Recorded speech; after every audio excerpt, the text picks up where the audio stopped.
bigyan ng pansin sa ganitong lugar, yung style ng gobyerno na wala ng budget sa farmers ngayong taon na ito. Sana bibigyan tayo ng pansin. Hindi lang lahat na puro palay lang pinapukusan ng gobyerno.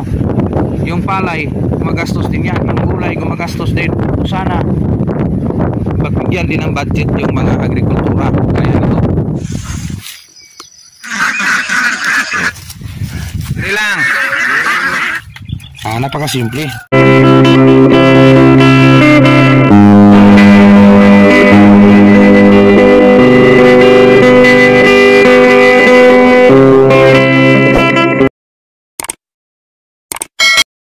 Morning mga kasakto. So mga kasakto, first time nating mag-upload ngayong kasagsaga ng bagyo. So again guys, napakalakas ang buntot ni Freddy o Ferdy o Bibingka sa international name.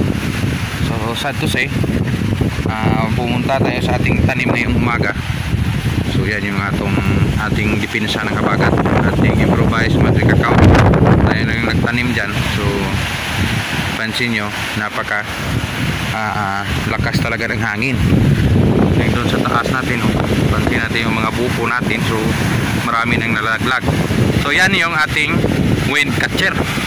So kahit may ganyan pa tayo, depensa sa habagat. So yung ating tanim dito sa baba, so ito yung ating litos. So naka-prepare na tayo nito in case sa time ni habagat. So ngayon, yan pansin natin yung ating litos. Yan, napakasakit isipin. Again, kung resolusyon yan, kung after bagyo, kung may matira, kung buhay pa, hindi naman lahat straight mamatayan. Kung may mabubuhay, i-recover mo yan ng shower, tubigan, at saka bigyan ng makakain o yung abono. Before mag-abono, first muna is yung malamig na mga fungicide. So yung mga ginagamit natin. So dito tayo sa taas ngayon, yan, feel pa rin natin yung habagat. So ang bagsik ni habagat, oh, yan.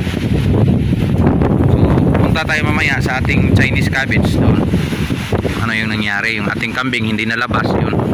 So yan lang sa bahay nila.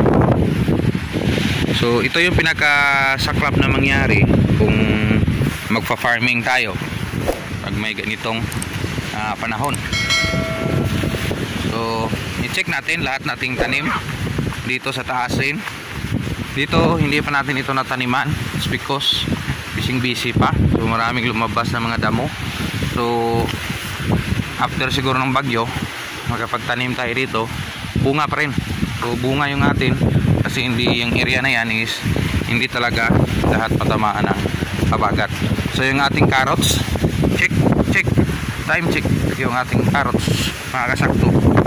So yung carrots is lumalaban sa pintas ng panahon. So ito yung ating carrots, check natin. So yan, so lumalaban pa rin, oh. Yan, maraming lumalabas, additional na lumabas, pero stress sila sa hangin. Malakas-lakas kasi yung hangin. Pero si carrots, root crops, yan mga carrots yan, so lumalaban siya sa hangin. Sinadya natin dito sa taas-taas na parte ng ating farm. Dito tayo magtanim ng carrots kasi kung maabot man siya, root crop siya, kung case mag lumlas yung hangin, maabutan siya ng hangin ng malakas, okay lang kasi root crops. Dito naman sa ating Chinese cabbage, punta natin doon sa baba. So yung ating Madrid de Agua, oh, parang, pero yung Madrid de Agua natin is yan, depensa pa rin sa hangin. Yan, wind catcher pa lang yung purpose ng ating Madrid de Agua. So yung ating Chinese cabbage, sana tirahan naman tayo kahit kunti lang. So ito, oh, yung puno mabubuhay na, kunting-kunti na lang. Yan, sana kumakapit ito kasi may edad na. After siguro ng harvest, stress na stress siya. Yan, oh. So napaka-stress yung ating Chinese cabbage dito na area na ito kasi ito yung pinaka-front ng hangin. So sana tigilan na. So yung taas lang yung may alam kung saan i-survive ng ating Chinese cabbage, kung hanggang kailan pa tong hangin na ito, kung titigil ba, kung upa, kung kailan. Again, bago lang natin itong pinakain, nakikita nyo sa video, pinakita natin kung ano yung nangyari sa ating Chinese cabbage. So first time natin ito napakita, kasulukuyang may bagyo, kasulukuyang buntot ni bagyong Ferdy o international name na Bibingka. So ngayon, pansin na pansin nyo yung ating tanim.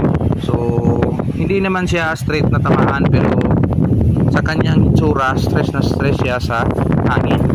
So again, mga kasakto, hindi pa nag-isang buwan yung ating Chinese cabbage.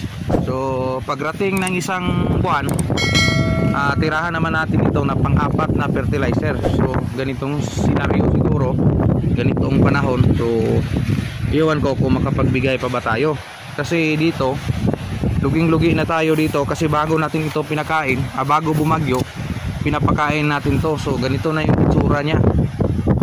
So again, yung Chinese cabbage, stress na stress sa ganitong edad. Again, yung bagyo, yung panahon, yung makapagbago ng presyo.